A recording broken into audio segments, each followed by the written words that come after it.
Bonjour et bienvenue dans cette toute nouvelle vidéo concernant le millénium. Et le titre de la vidéo d'aujourd'hui, c'est le millénium, c'est comprendre le règne de Christ à la lumière du langage symbolique de l'Apocalypse. Et le mot millénium signifie littéralement 1000. Et ce terme apparaît uniquement dans le chapitre 20 de l'Apocalypse. Donc, c'est un passage qui est souvent débattu et parfois qui est mal interprété. D'ailleurs, plusieurs y voient un règne terrestre de Christ pendant 1000 ans après son retour. Mais pour bien comprendre cette notion, il est essentiel de saisir la nature même du livre de l'Apocalypse. Comme j'ai dit dans une autre vidéo, l'Apocalypse n'est pas un livre qu'on peut interpréter de façon littérale et chronologique. L'Apocalypse est un livre de symboles et ce n'est pas un agenda qu'on peut suivre chronologiquement parce que bien des choses se répètent dedans et aussi on ne peut pas le prendre littéral parce que il y a des choses comme on va voir dans la vidéo de ce soir, d'aujourd'hui, il y a des choses qui font pas de sens si on les prend au sens littéral. Alors, si elle ne fait pas de sens au sens littéral, eh bien, il y a d'autres choses aussi qui ne font pas de sens non plus. Comme par exemple, les deux témoins.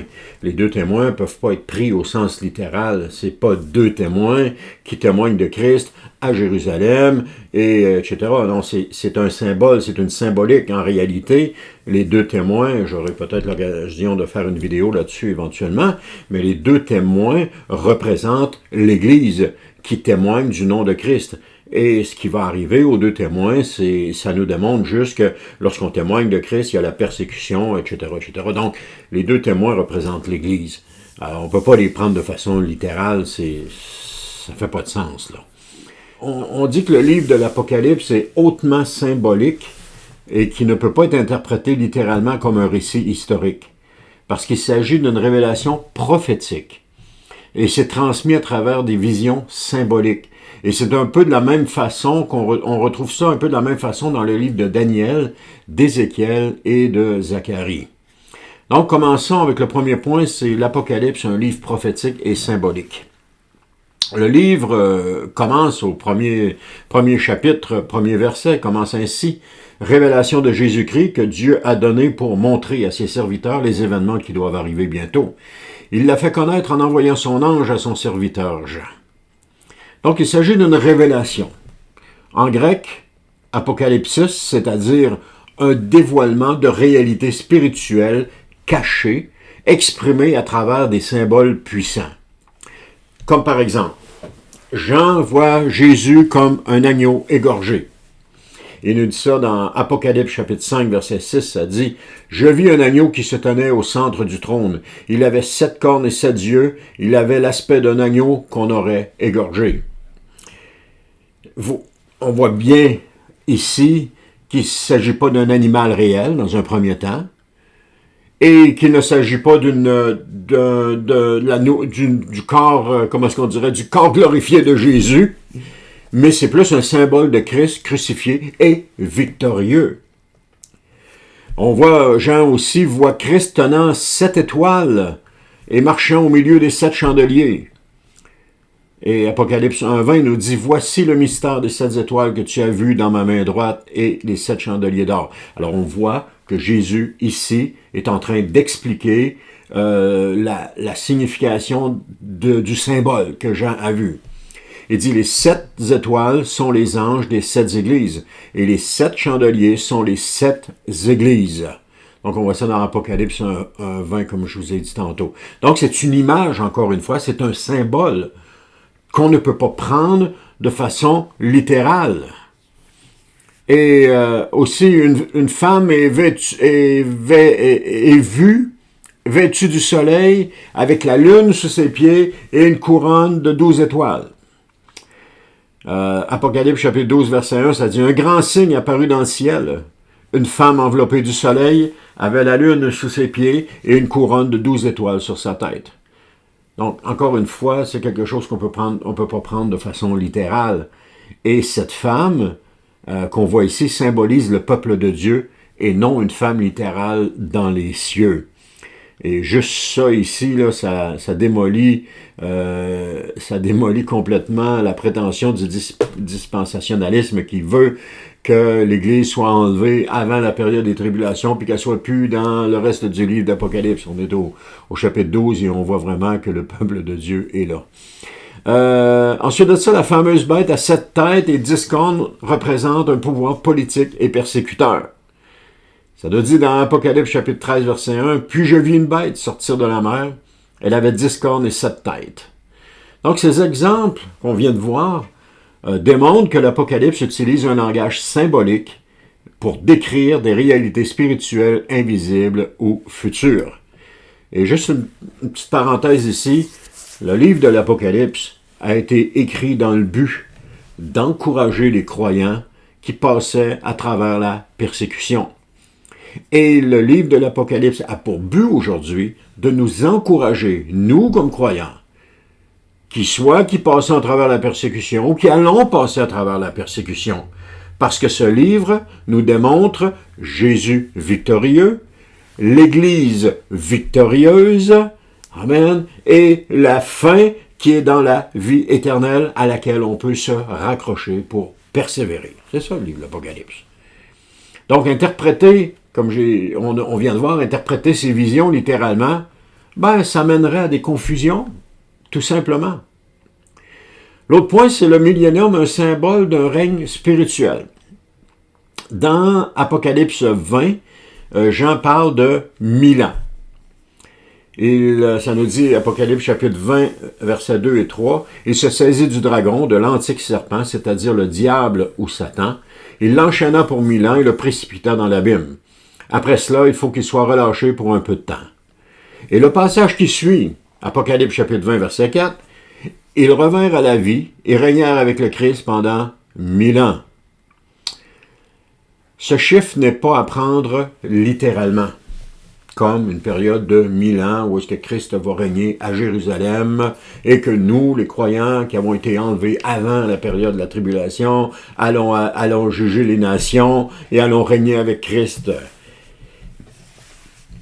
Ce qui se produit, c'est que dans la Bible, le nombre 1000 symbolise l'accomplissement, la plénitude, ou si vous préférez, la durée complète selon Dieu.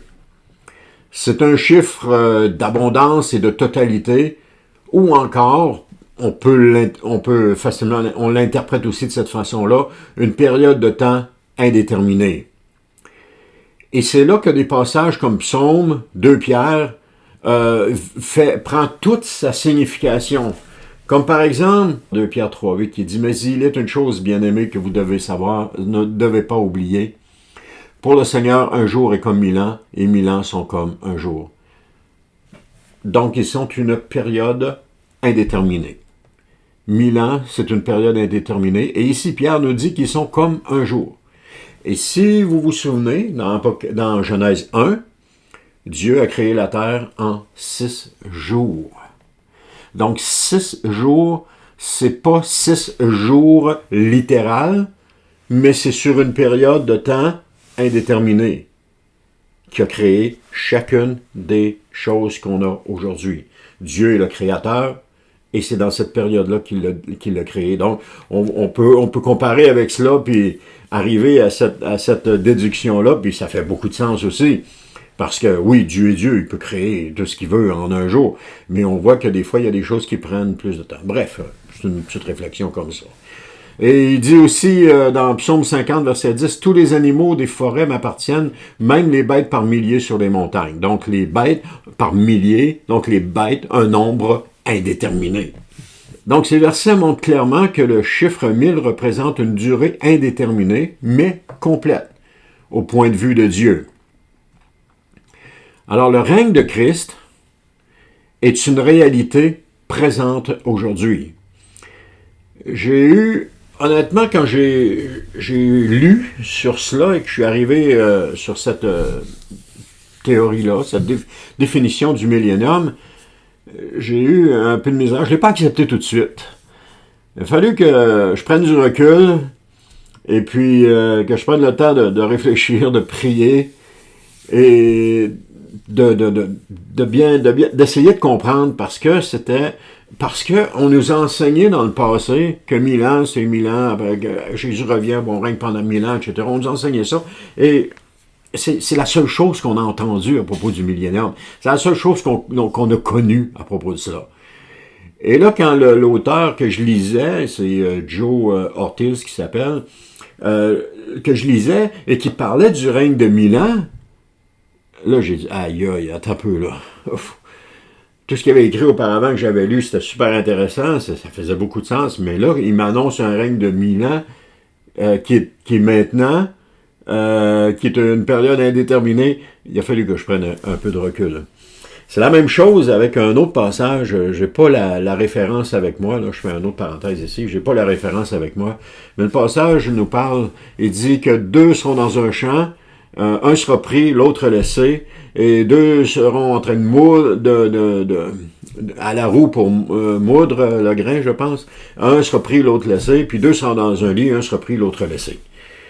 Et là, on nous a toujours enseigné dans le dispensationalisme que celui qui est pris, c'est celui qui est enlevé pour être amené au ciel, parce que on prône un enlèvement avant la période des tribulations.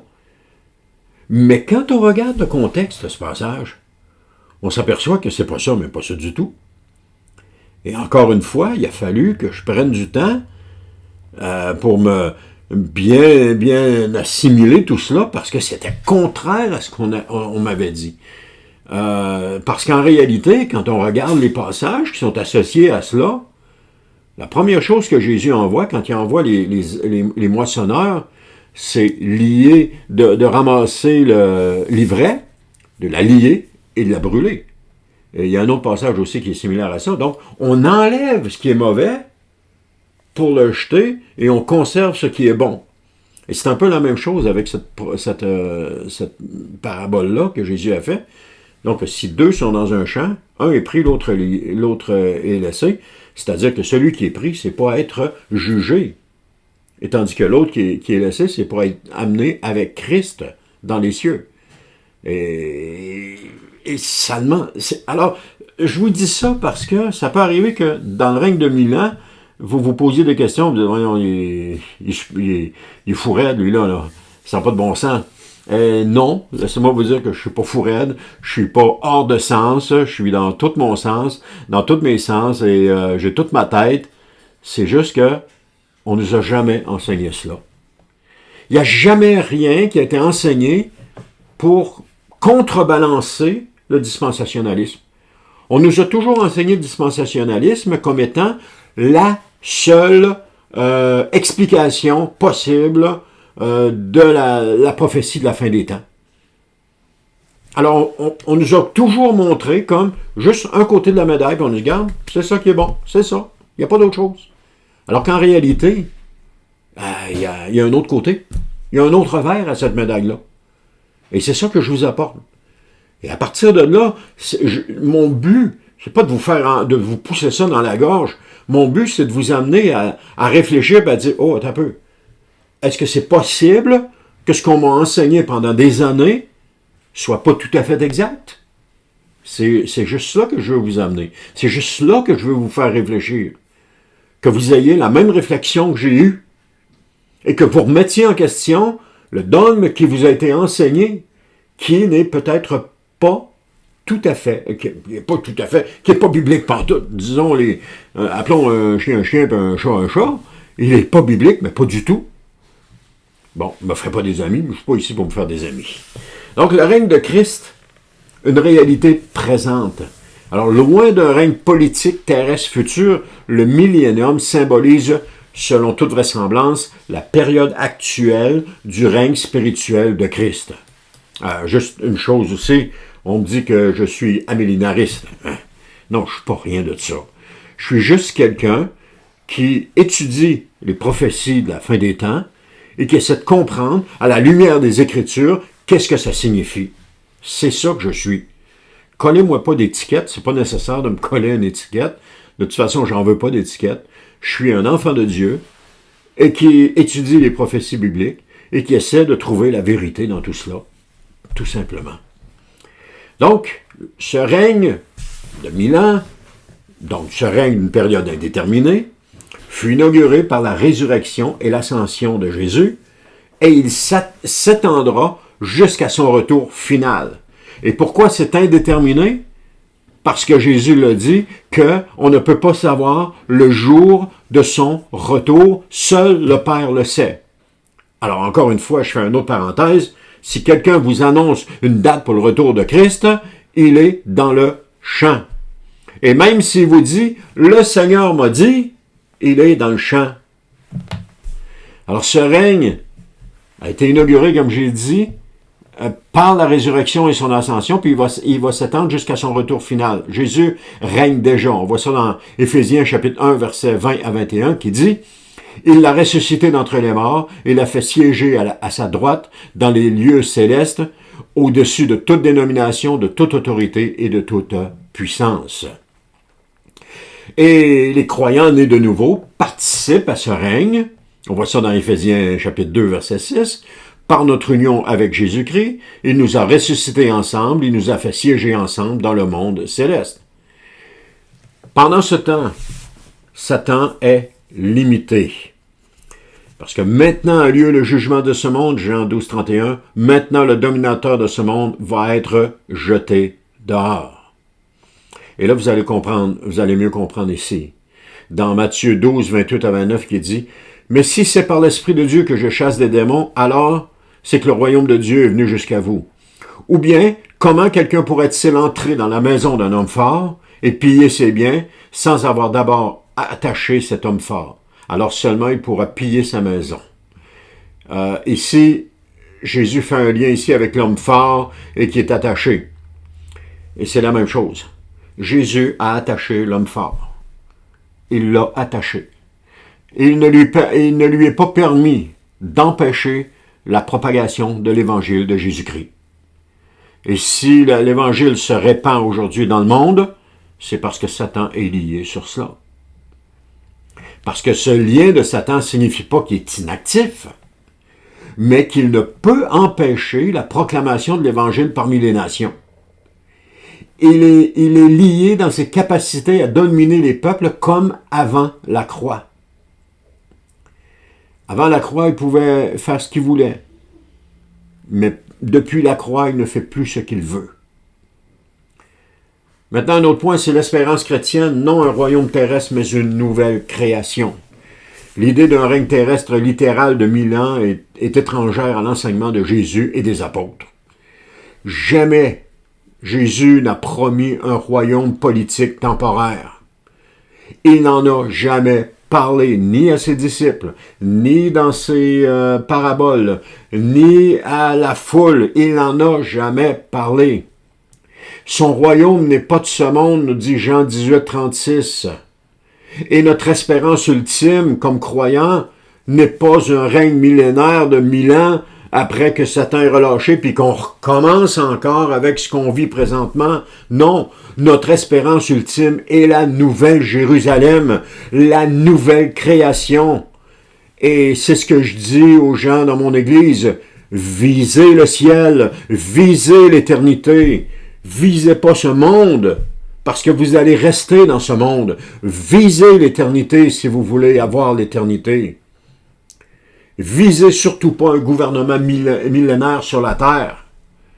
C'est Apocalypse chapitre 21, versets 1 à 4 qui nous dit « Puis je vis un ciel nouveau, une terre nouvelle. Et je vis descendre du ciel auprès de Dieu la ville sainte, la nouvelle Jérusalem, préparée comme une mariée. Il essuiera toutes larmes de leurs yeux. » Encore une fois, la nouvelle Jérusalem, c'est un symbole. Elle est cubique. Elle est fait un cube en largeur, en profondeur et en hauteur. Et ça, ce que ça fait, ça représente le lieu très saint dans le temple de Salomon qui était fait de façon cubique, largeur, profondeur et hauteur. Donc, en conclusion, le vrai sens du millénium, un peu ce que je viens de dire, c'est un récapitulatif. Le millénium n'est pas une attente terrestre, mais une réalité spirituelle. Il représente le règne actuel de Christ dans le cœur de ses rachetés et la victoire déjà acquise sur le diable. Les croyants morts en Christ règnent déjà avec lui, c'est-à-dire les croyants nés de nouveau, qui sont morts à eux-mêmes, nés de nouveau, règnent déjà avec lui. Et nous sommes appelés à vivre ce règne par la foi en proclamant le royaume jusqu'à son retour glorieux. Apocalypse 26 qui nous dit « Heureux et saints ceux qui ont part à la première résurrection. » La seconde mort n'a pas de pouvoir sur eux. Ils sont prêtres de Dieu et du Christ et régneront avec lui pendant les 1000 ans. La première résurrection ici, je vais avoir un enseignement éventuellement là-dessus. La première résurrection, le terme est pas bien traduit parce que le sens de cela, le sens de ce mot première, c'est la meilleure. Donc, la meilleure résurrection. La meilleure résurrection, c'est ceux qui vont être ressuscités, qui vont ressusciter pour entrer dans la vie éternelle. C'est la meilleure résurrection. La seconde mort est pour ceux qui vont être ressuscités pour passer en jugement et être envoyés dans le feu de la destruction pour périr éternellement. Et attention, j'ai bien dit périr éternellement et non pas souffrir éternellement. Il y a une différence entre les deux. Alors, le chiffre 1000 ne fixe pas une durée terrestre, mais la pleine durée du plan de Dieu entre la résurrection de Jésus et son retour. C'est un temps indéterminé par les hommes, mais dont Dieu connaît la fin. Dans Marc 13, 32, ça nous dit « Quant au jour ou à l'heure, personne ne les connaît, ni les anges dans le ciel, ni même le Fils. Le Père seul les connaît. » Donc, le moment où ça se termine, c'est la prérogative de Dieu et de personne d'autre. On dit « Ah, mais Jésus, maintenant qu'il est au ciel, il doit le connaître. » Regarde, la parole de Dieu ne le dit pas. Faut pas inventer des choses que la parole de Dieu ne dit pas. Faut s'en tenir à ce que la parole de Dieu dit. Alors, en terminant, ne cherchons pas un âge d'or futur ici-bas. Comme j'ai dit, visons le ciel. Toutefois, préparons-nous pour l'éternité où nous serons à jamais avec le Seigneur. Amen.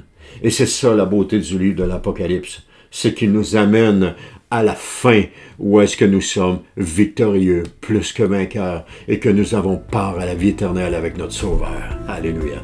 Gloire à Dieu. Merci d'avoir été à l'écoute et on se dit à la prochaine pour une autre vidéo.